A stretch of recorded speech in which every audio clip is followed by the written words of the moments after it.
Now we will solve exercise number 2.1 of our NCERT textbook. In stating numerical answer, take care of significant figure. हम जो भी ये 4 sum solve करेंगे on the basis of significant figure. The first one is the volume of a cube of side 1 centimeter is equal to blank meter cube. हमें एक cube है, उसकी side 1 centimetre दी गई है, उसको हमें उसका वॉल्यूम हमें फाइंड करना है इन मीटर क्यूब. तो बच्चों हम क्या करेंगे, हमें 1 सेंटीमीटर में से पहले मीटर में ट्रांसफर करना पड़ेगा. So we can write 1 centimetre is equal to, हम सेंटीमीटर को मीटर में ऐसे ट्रांसफर करेंगे जैसे उसके सिग्निफिकेंट फिगर की वैल्यू चेंज ना हो. So we can write 1 centimetre is equal to 1 multiply by 10 power -2 metre. Okay, 1 metre is equal to 100 centimetre होता है, तो 1 centimetre is equal to 1 divided by 100 metre होता है. सो 1 divided by 100 is equal to 1 divided by 10 power 2 metre square. So denominator part वाला 10 power 2 numerator में चला जाएगा तो 10 पावर -2 होगा. So we can write 1 centimetre is equal to 1 multiply by 10 power -2 metre. बच्चों हमने एक कंसेप्ट देखा था कि जब हम कोई वैल्यू को उसका यूनिट चेंज करते हैं, मीटर में से सेंटीमीटर में, सेंटीमीटर में से मिलीमीटर में, तो उस वैल्यू का उस मेजर्ड वैल्यू में सिग्निफिकेंट फिगर की वैल्यू चेंज नहीं होती. तो बच्चों यहाँ पे क्या हुआ, 1 सेंटीमीटर में कितने सिग्निफिकेंट फिगर्स हैं? Only 1 significant figure. तो जब हमने सेंटीमीटर को मीटर में ट्रांसफर किया तब भी हमारे पास कितने सिग्निफिकेंट फिगर प्रेजेंट है? Only 1 significant figure, 1. ओके, ये जो 10 पावर -2 है, अगर कोई वैल्यू का पावर होगा तो वो सिग्निफिकेंट फिगर नहीं होगी. ओके, हमने हमारे नोट्स में लिखा था. सो बच्चों इसको हम अब मीटर क्यूब में ट्रांसफर करते हैं. So we can write volume of a cube,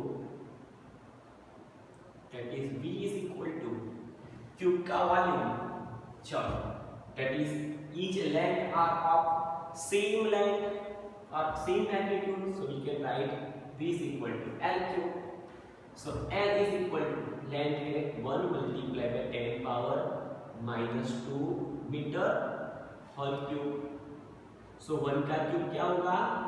1 होगा, multiply by 10 power 2 3 6. So we can write 1 multiplied by 10 power -6 metre cube. तो बच्चों हमने ये क्या फाइंड किया? वॉल्यूम फाइंड किया. अब देखो हमने जिसका भी मल्टीप्लिकेशन किया, 1 multiply by 10 power -2 multiply by 1 multiply by 10 power -2 multiply by 1 multiply by 10 power -2 cube, क्योंकि इसका क्यूब है. सो हमने कौन सा रूल अप्लाई किया? हमने मल्टीप्लिकेशन वाला रूल अप्लाई किया. तो मल्टीप्लिकेशन वाला रूल हमें क्या कहता है? आपको सिर्फ least number of significant figure देखना है. अगर वो वैल्यू सिग्निफिकेंट फिगर जितने कम होंगे उसके बेस पे हमें रिजल्टेंट वैल्यू लिखनी है. तो हमारे पास हमने जिसका भी क्यूब किया, हमने जिसका भी मल्टीप्लिकेशन किया, उसमें least number of significant figure वाली वैल्यू कितनी थी? जिसमें सिग्निफिकेंट फिगर कितने थे? ओनली 1. तो हमने जो रिजल्टेंट वैल्यू मिली उसको हमने 1 सिग्निफिकेंट फिगर में ट्रांसफर किया. सो हमारे पास वॉल्यूम कितना मिला? 1 multiply by 10 power -6 metre cube. Okay, now second one, the surface area of cylinder of radius. The surface area of cylinder of radius में क्या ली गई है? 2.0 centimetre, and height that is 10.0 centimetre is equal to millimetre square. हमें given solid cylinder का total surface area में millimetre square में find करना है, और हमें जो रेडियस और हाइट ऑफ सिलेंडर दी गई है वो सेंटीमीटर में दी गई है। तो बच्चों सबसे पहले हम क्या करेंगे, सबसे पहले हम रेडियस और हाइट की जो वैल्यू हमें सेंटीमीटर में दी गई है उसको पहले हम मिलीमीटर में ट्रांसफर करेंगे, और ऐसे ट्रांसफर करेंगे जैसे उसमें सिग्निफिकेंट फिगर की वैल्यू चेंज ना हो। सो बच्चों हम इसको ऐसे लिख सकते हैं, 2 centimetre is equal to 10 millimetre.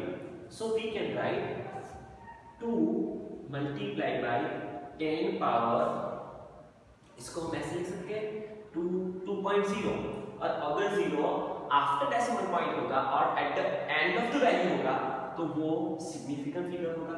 सो बच्चों हम इसको ऐसे लिख सकते हैं 2.0 multiply by 10, 1 centimetre is equal to 10 mm। So ये mm में ट्रांसफर हो गया, और इसका हम पावर 1 ले लेते हैं। ओके, और ऑर्डर वाली वैल्यू होगी उसमें तो सिग्निफिकेंट फिगर नहीं होगी। सो इसको हमने मिलीमीटर में ट्रांसफर किया। वैसे ही हम हाइट को भी ऐसे ट्रांसफर करेंगे जिससे सिग्निफिकेंट फिगर चेंज ना हो, वैसे चेंज होगी नहीं। सो हम इसको ऐसे लिख सकते हैं 10.0 multiply by 1 centimetre is equal to 10 mm। So 10 power 1 millimetre. Okay, चलो अब देखो बच्चों, यहाँ पे कितने total number of significant figures हैं। तो यहाँ पे हमने देखा कि 2.0 वाली वैल्यू में हमारे पास 2 सिग्निफिकेंट फिगर हैं। So we have 2 significant figures.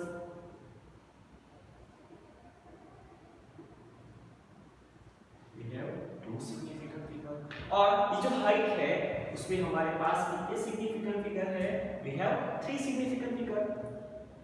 ये 1 सिग्निफिकेंट फिगर होगा। ओके, लास्ट वाला 0 एंड में है और at the after decimal point है तो वो भी सिग्निफिकेंट फिगर होगा। ये दोनों सिग्निफिकेंट फिगर हो गए, तो जो 0 दो सिग्निफिकेंट फिगर के बीच में होगा, between the significant figure is also significant. So we can write 3 significant figures in the value of height।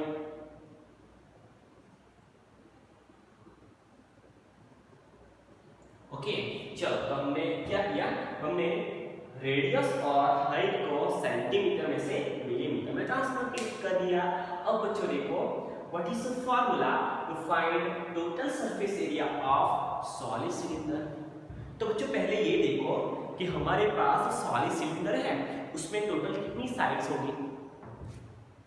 तो हमारे पास 3 साइड 3 साइड्स होगी। ये 1 वाली, ये वाली 1, नीचे वाली सेकंड सरफेस, और ये curve surface that is 3। So we can write total volume of, okay हम फार्मूला लिख लेते हैं, total volume of solid cylinder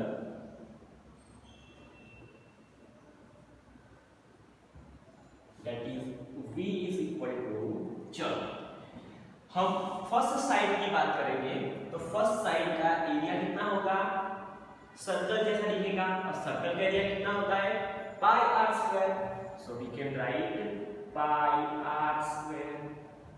okay, second surface के बारे में बात करेंगे तो सेकंड सरफेस का एरिया कितना होगा, वो भी स्क्वायर वाला, सॉरी वो भी सर्कल वाला होगा। तो सर्कल का एरिया कितना होता है पाई आर स्क्वायर। सो वो भी हो गया पाई आर स्क्वायर प्लस ये जो आपको कर्व सरफेस दिख रही है उसका एरिया कितना होगा। If we talk about one circle, तो सर्कल का सर्कमफरेंस कितना होगा 2 पाई आर, और उस पे हमारे पास एक टायर है, उस टायर पे हम वैसे ही बहुत सारे टायर रखते जाए तो वो h हाइट का सिलेंडर होगा। ओके, तो एक जो टायर है वो कितना एरिया कवर करता है, 2 पाई आर जितना, और कितनी हाइट का, h हाइट का।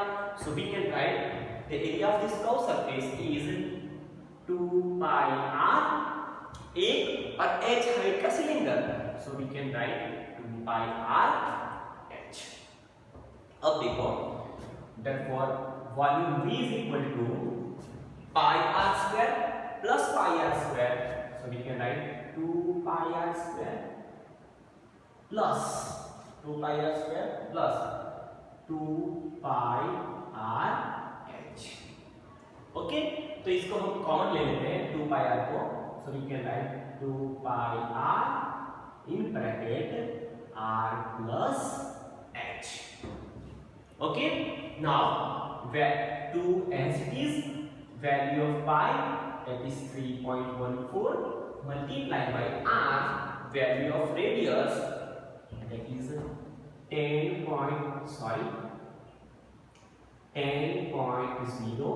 multiplied by 10 power 1 in bracket value of r, sorry by mistake मैंने height वाली लिखी, sorry, रेडियस की वैल्यू है 2.0 multiplied by 10 power 1 in bracket value of radius 2.0 multiplied by 10 power 1 plus, यहाँ प्लस है, value of height 10.0 multiplied by 10 power 1, 10.0 multiplied by 10 power 1। तो बच्चों इसको हम सॉल्व करेंगे तो हमें वैल्यू मिलेगी, इसको सॉल्व करने पे 125.6 मल्टीप्लाई बाय, अब देखो यहाँ 10 पावर 1 कॉमन हो जाएगा, ध्यान से देखना, यहाँ पे 10 पावर 1 कॉमन हो जाएगा और 2 plus 10, so we can write 12.0, that is 12 actually। तो क्या लिखेंगे हम, 12 मल्टीप्लाई बाय 10 पावर 1। सो हम इसको सॉल्व करेंगे तो हमें वैल्यू मिलेगी 15072 मिलीमीटर स्क्वायर। पर बच्चों हमें ये जो वैल्यू मिली वो एप्रोप्रिएट सिग्निफिकेंट फिगर में नहीं है। क्यों? क्योंकि हमने जो मल्टीप्लिकेशन किया, ध्यान रखो, हमने जो मल्टीप्लिकेशन किया और जिसका मल्टीप्लिकेशन किया उसमें लीस्ट सिग्निफिकेंट फिगर वाली जो वैल्यू है उसमें सबसे कम सिग्निफिकेंट फिगर तो 2 है और हमें ये वैल्यू 5 डिजिट में मिली। तो बच्चों हम इस वैल्यू को 2 सिग्निफिकेंट फिगर में ट्रांसफर करेंगे। सो वी कैन राइट, हम इसको ऐसे लिख सकते हैं, डेसिमल पॉइंट यहाँ होगा, हम लेफ्ट साइड शिफ्ट करते हैं। सो यहाँ जाएगा डेसिमल पॉइंट तो multiply by 10 power 1, 10 power 2, 10 power 3, 10 power 4। हम जब भी कोई वैल्यू में डेसिमल पॉइंट को लेफ्ट हैंड साइड शिफ्ट करते हैं तो उसका जो पावर है उसका मैग्नीट्यूड इंक्रीज होगा। So we can write 1.5 multiply by 10 power 4 millimetre square. और हमें ये जो वैल्यू मिली, हमने जो ये वैल्यू लिखी उसमें टोटल कितने सिग्निफिकेंट फिगर है, 2 सिग्निफिकेंट फिगर है। ओके, सो हमने इसको एप्रोप्रिएट सिग्निफिकेंट फिगर के फॉर्म में लिख लिया। Now third one, a vehicle moving with a speed of 18 km/h covers blank meter in 1 second। एक व्हीकल है वो 18 km/h की स्पीड से चल रहा है तो वो 1 सेकंड में कितना डिस्टेंस ट्रैवल करेगा वो हमें फाइंड करना है। सो पहले हमें स्पीड, डिस्टेंस और टाइम को का कोई रिलेशन वाला फॉर्मूला हमें पता होना चाहिए। तो कैसे फाइंड करें, तो पहले बच्चों हम क्या करते हैं, पहले हमें जो डिस्टेंस फाइंड करना है वो मीटर में फाइंड करना है। हमें जो स्पीड दी गई है वो किलोमीटर पर आवर में दी गई है। सो बच्चों पहले हम इस स्पीड को किलोमीटर पर आवर से मीटर पर सेकंड में ट्रांसफर करेंगे। So we can write speed of vehicle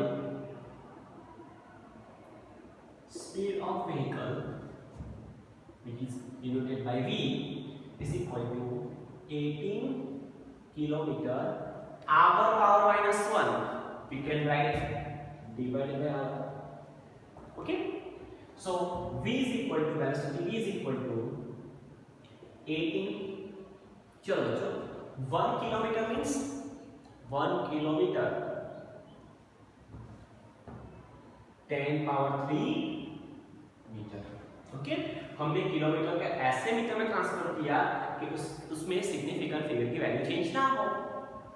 divided by hour, so 3600, so we can write 10 power 2 3600, we can write 36 multiplied by 10 power 2।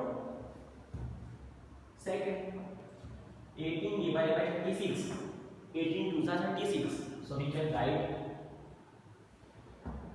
1/2, so ये क्या होगा 1/2 multiply by 10, 1/2 multiply by 10। ये 10 power 2 है तो ऊपर जाके न्यूमेरिकल में जाके 10 पावर -2 हो जाएगा और 3 - 2 that is 1, so 1/2 multiply by 10। इस 1/2 को हम लिख सकते हैं 0.5 और 0.5 मींस 5/10। देखो बच्चों यहाँ पे हम इसको ऐसे लिख सकते हैं कि velocity v is equal to, हम वेलोसिटी को स्मॉल v से रिप्रेजेंट करते हैं। So velocity v is equal to 1/2 that is 0.5, 0.5 is equal to 5/10, 0.5 means 5/10 multiply by 10 as it is, 10 cancel out. So velocity v is equal to velocity of vehicle v is equal to, हम इसका यहां लिख लेते हैं, हमारे पास space बहुत कम है, चलो यहां लिख लेते हैं speed of vehicle that is v is equal to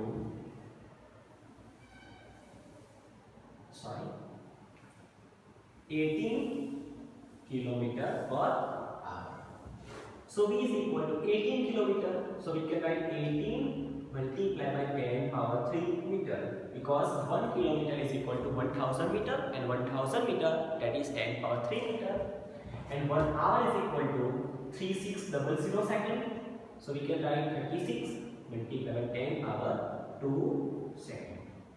हम इसको सॉल्व करेंगे तो हमें वैल्यू मिलेगी 1/2, 18 2 36, so 1/2 और ये 10 पावर 2 न्यूमेरिकल में जाके 10 पावर -2 हो जाएगा। सो 10 पावर 3 मल्टीप्लाई बाय 10 पावर -2, तो 3 - 2 इज इक्वल टू 1, सो हमें वैल्यू मिलेगी 0.5 डिवाइडेड बाय 0.5 मल्टीप्लाई बाय 10। सो 0.5 को हम लिख सकते हैं 5/10 और वो 10 as it is, 10 cancel out, so we can write v is equal to 5 metre per second. तो हमें वेलोसिटी की वैल्यू मिली 5 मीटर पर सेकंड। हमने वैल्यू नहीं मिली, हमने इसको मीटर पर सेकंड में ट्रांसफर किया। अब बच्चों देखो वेलोसिटी, टाइम और डिस्टेंस के बीच में एक रिलेशन है कि speed is equal to distance divided by d divided by time, small t। हमें फाइंड करना है distance, so distance d is equal to velocity multiply by time. हम डिस्टेंस को सब्जेक्ट बनाएंगे तो ये टाइम है वो इस साइड आकर मल्टीप्लाई हो जाएगा v के साथ। So d is equal to velocity v 5 metre per second multiply by time t in 1 second, so we can write 1 second। अब बच्चों यहाँ पे सेकंड का पावर 1 है, यहाँ पे सेकंड का पावर -1 है, वो कैंसिल आउट हो जाएगा। 5 multiply by 1 that is d is equal to 5 metre. कोई व्हीकल है वो 18 किलोमीटर पर आवर की स्पीड से चल रहा है तो वो 1 सेकंड में 5 मीटर जितना डिस्टेंस कवर करेगा। Now fourth one is the relative density of lead. बच्चों ध्यान में रखना, the relative density of lead is 11.3। Its density is blank gram per centimetre cube और blank kilogram per centimetre cube. हमें density को, lead की density को हमें ग्राम पर सेंटीमीटर क्यूब में और किलोग्राम पर सेंटीमीटर क्यूब में ट्रांसफर करना है। सो हम यहां लिख सकते हैं, ओके सबसे पहले ये देखो, what is the relative density? Density of given material with respect to water, with respect to density of water is known as relative density of particular material। अगर कोई मटेरियल की डेंसिटी को हम वाटर की डेंसिटी से compare करें तो हमें जो डेंसिटी मिलेगी उसको हम गिवन मटेरियल की रिलेटिव डेंसिटी बोलेंगे। सो हम कैसे डिफाइन कर सकते हैं रिलेटिव डेंसिटी को? Relative density is a ratio of density of material to density of water. So relative density is equal to